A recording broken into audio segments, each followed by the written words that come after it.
Welcome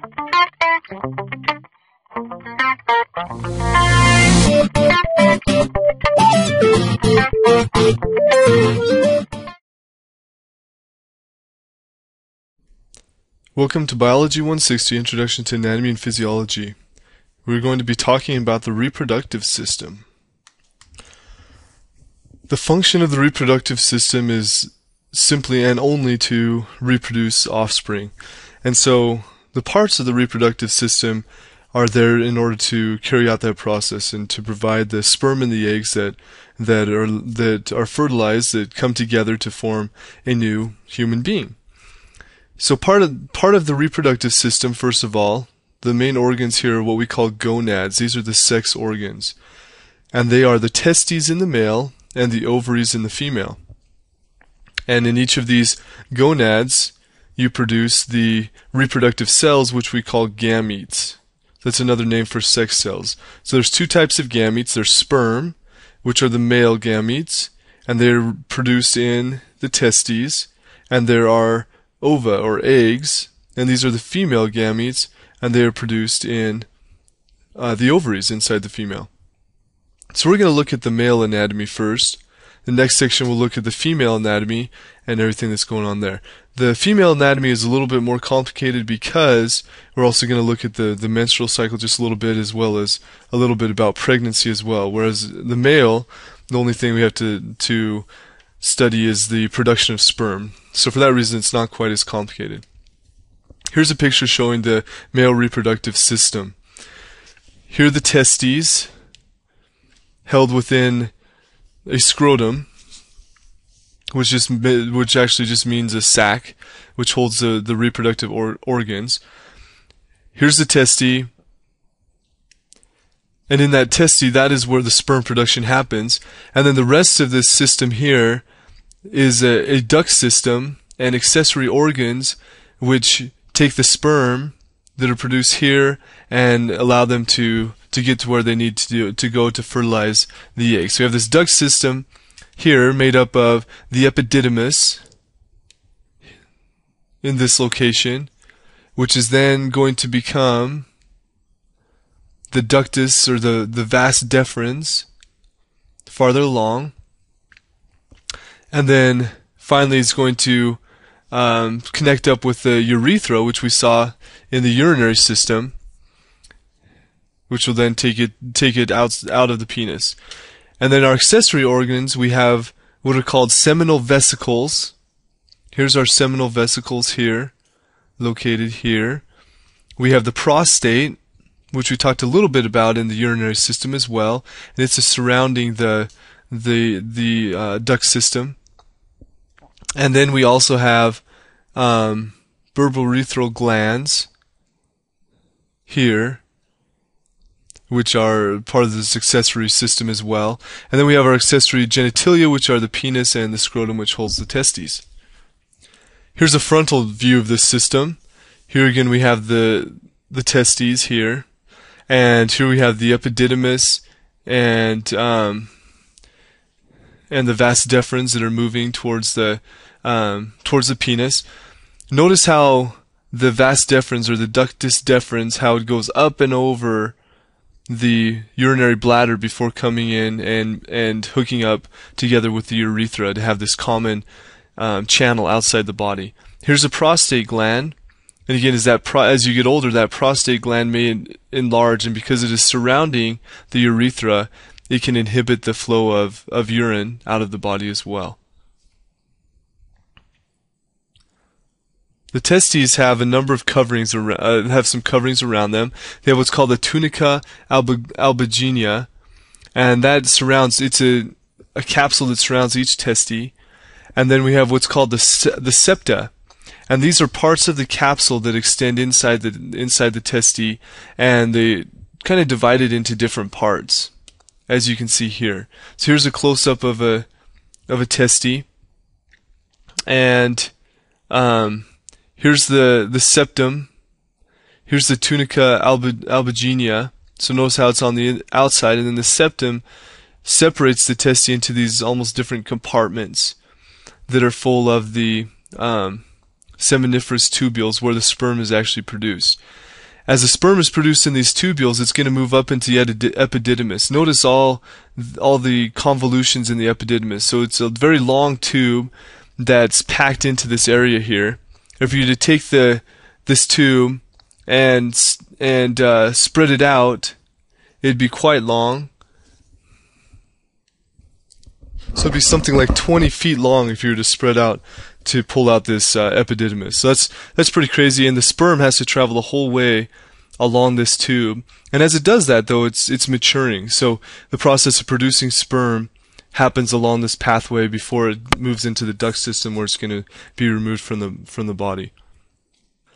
It's going to take the sperm about 20 days to get through the epididymis as it's maturing, and the epididymis can contract to move the sperm along and eventually get it up into the ductus deferens, or sometimes called the vas deferens, which is the next stage along the pathway for the sperm. Okay, the vas deferens it comes after the epididymis. So we go epididymis, then to vas deferens, and then the vas deferens is going to move this up and over the urinary bladder. It's going to take the sperm up and over the urinary bladder and eventually get it into the ejaculatory tube, which can then take it out of the body. And it also can move the sperm along with peristalsis, these muscular contractions. It can move it along. The vas deferens ends in the ejaculatory duct, which unites with the urethra, and then that's a common pathway for urine and sperm to exit the body. Ejaculation is the word for the movement, the smooth muscle contractions that happen in the ductus deferens, which squeeze the sperm forward, move the sperm forward into the urethra, and then from there out of the body. The urethra can be split into some different parts as well. There's three main regions. There's the prostatic urethra, and this is the part of the urethra that is surrounded by the prostate gland. We have the membranous urethra, and that goes from the prostatic urethra to the penis, and then the spongy urethra, which runs along the length of the penis. So here's our penis. Here's the prostatic part of the urethra, and then the next part, then the membranous urethra, and then finally the spongy urethra up through there. Inside the penis here we have erectile tissue, which is tissue that when sexual excitement happens, it becomes filled with blood. It begins to engorge, and that's what causes an erection, which makes the penis able to release the sperm into the female reproductive system.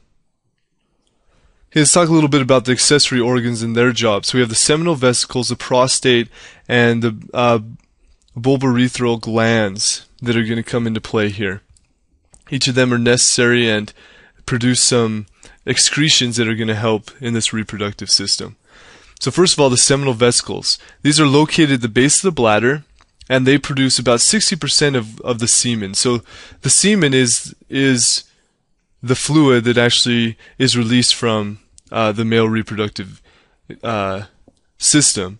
So it consists of the sperm, first of all, which I guess is the most important part, but then there's also fructose, vitamin C, prostaglandins, and other substances that the sperm need to remain viable.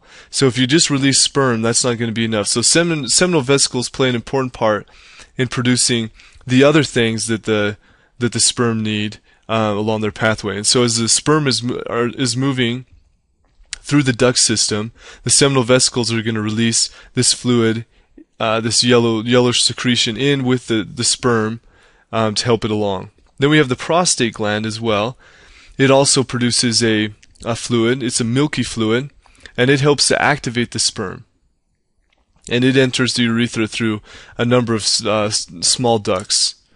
So both of these are necessary for healthy, viable sperm. The bulbourethral glands, these produce a thick, clear mucus, and the main function here is to, since the urethra is both the common path for the sperm and the urine has to be removed from the urethra because it's the urine doesn't mix well with the sperm. It can actually kill the sperm because it's too acidic. So this thick, clear mucus is the first thing to move through the urethra to remove the acidic urine. It also serves as a lubricant, and it's secreted directly into the penile urethra, or the spongy. The other thing to talk about here is the scrotum. And the scrotum is an interesting part of the system because it's located outside the body. And the interesting thing about the testes is that, well, their function is to produce the sperm, but the sperm actually need to be produced at a lower temperature than body temperature, about 3 degrees Celsius lower. And so that's why the scrotum is located outside the body. So its job is to make sure that the testes are at the right temperature. So if the body is very hot, then the testes will drop very low in the scrotum to maintain that temperature. If you go out when it's cold outside, if a male goes out when it's cold, that scrotum is going to pull up close to the body, become very wrinkly, in order to pull those testes closer to the body core to help warm it up to make sure that the sperm become viable. If the temperature isn't correct, then the sperm aren't going to mature correctly, and they're not going to be viable. So that's an overview of the parts of the male reproductive system, and now let's talk. The last thing I want to talk about in this section is how the sperm is actually produced. We call this spermatogenesis. So you recognize the sperm, the production of sperm, basically. So sperm cells are different than other body cells because they only have half as many chromosomes as the rest of our body cells do. So if humans have a normal cell, and this would be any cell in your body besides the sperm cells, they have 46 chromosomes. And the chromosomes are where the genetic material is held. It's the DNA that's passed on from parents to children, and that's the information to make you who you are. So if you take a skin cell, it has 46 chromosomes. Grab a heart cell, 46 chromosomes. Every body cell has 46 chromosomes except for sperm cells. Sperm cells and egg cells in females only have 23 chromosomes. This is half as many chromosomes as a normal cell, because in fertilization, 23 chromosomes from the sperm and 23 chromosomes from the egg are going to come together to form that 46 chromosomes that a human cell needs to be a human cell. And so the male is donating half of the genetic information. The female is also donating half of the genetic information in order to produce the offspring. And so this process is a little bit different than cell division. So very early in the class we looked at something called mitosis, which is cell reproduction. This is how we go from one cell to two cells. This is how cells divide. Spermatogenesis is a little bit different than that because it happens according to something called meiosis. And meiosis is a cell division, but it happens twice in order to half the number of chromosomes in the original cells. So, within the seminiferous tubules, within the testes, we have these special cells special stem cells that will become the sperm cells.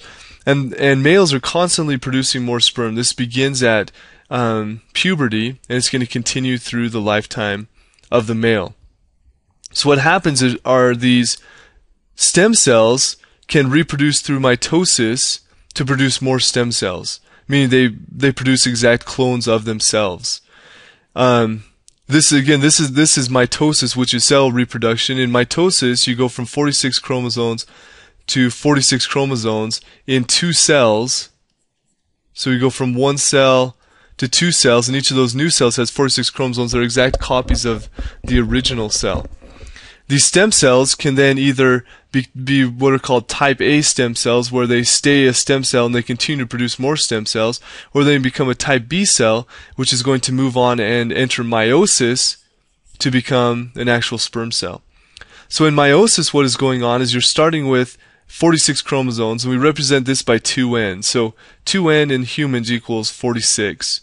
N equals 23, or half the number of chromosomes. So we start with 46 chromosomes, and those chromosomes divide, that cell divides to produce 2 cells, and notice at this point we each have 23 chromosomes.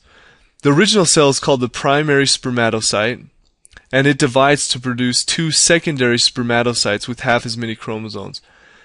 At this point, it divides then again to produce what are called early spermatids. Notice that they still only have 23 chromosomes. From here on out, all these cells are going to have 23 chromosomes until they actually fertilize an egg. Early spermatids are then going to go through the maturation to become sperm. A sperm is a very specialized cell because it basically doesn't have any of the main parts of a normal cell. A sperm is basically DNA and a tail. So the function of the sperm is to take this DNA and take it to the egg. So in the head of the sperm, you have your condensed chromosomes. You have your 23 chromosomes, which are the DNA, and that's what you're trying to get to the egg. Down below, you have a tail, which is basically a flagella. It's encapsulated with a plasma membrane. And you also have a midpiece right behind the head and before the tail. In this midpiece, we have a whole bunch of mitochondria. And the job of the mitochondria is to produce energy. So in order to get this DNA to the egg, this tail has to be able to move. In order to move that tail, you need energy, and this is where the mitochondria comes in. So that mitochondria is producing energy that's taking from that fructose in the semen, and it's allowing the sperm, the tail to move, and the sperm to swim, basically. At the top of the sperm, we have something called the acrosome. And the acrosome is important as well because it contains enzymes that are going to allow it to penetrate the egg. The egg has a protection around it in order to keep things out. In order to fertilize that egg, the sperm cell has to be able to break through that barrier, and that's what the acrosome does, the enzymes in that area. And here you can see some electron micrographs of sperm cells, their flagella and their heads and all those parts. So in order to become a mature sperm cell, a normal cell has to go through some maturation. Basically, the cell loses everything except that DNA and the flagella. So all the other parts of the cell, the Golgi apparatus, the plasma membrane, all of that is shed, and all you're left with is this kind of skeleton of a cell. And you have the sperm cell that is produced. So each one stem cell with 46 chromosomes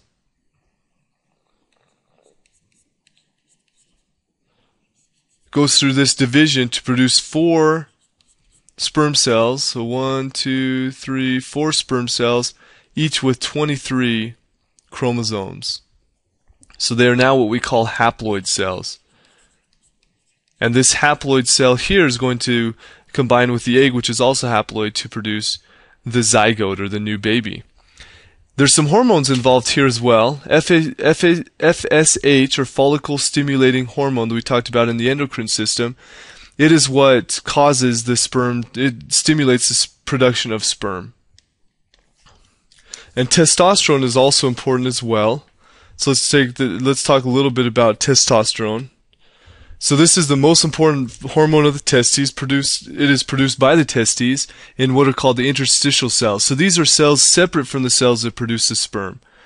So within the testes, we kind of have these 2 different types of cells. We have those that are in the seminiferous tubes, which are producing the sperm, and then we have the interstitial cells between those that are producing the testosterone. And during puberty, now we have LH as well coming in here, luteinizing hormone. And it's going to activate those interstitial cells in order to produce the testosterone that is needed. And testosterone is very important. It stimulates reproductive organ development. It's the underlying hormone of the sex drive, and also the secondary sex characteristics that you associate with a male: a deep voice, increased hair growth, larger skeletal muscles, thickening of bones. All of these things are brought about by this increase in testosterone production that begins at puberty. And so we have this relationship here between the testes and the anterior pituitary gland where these hormones are produced. So you have FSH, which stimulates sperm production. We have LH, which stimulates testosterone production.